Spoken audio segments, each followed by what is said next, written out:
You ask Tiger to calculate. This deals with linear inequalities with one unknown. The final result is x equal or greater than 3. Let's solve it step by step. Group all constants on the right side of the inequality. Subtract 47 from both sides.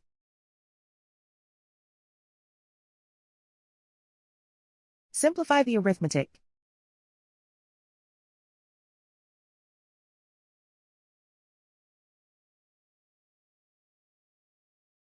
Isolate the x. Divide both sides by 5.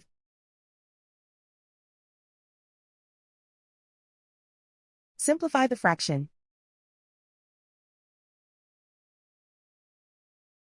Find the greatest common factor of the numerator and denominator.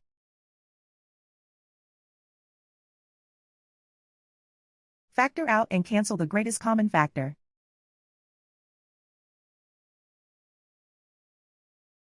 Plot the solution on a coordinate grid.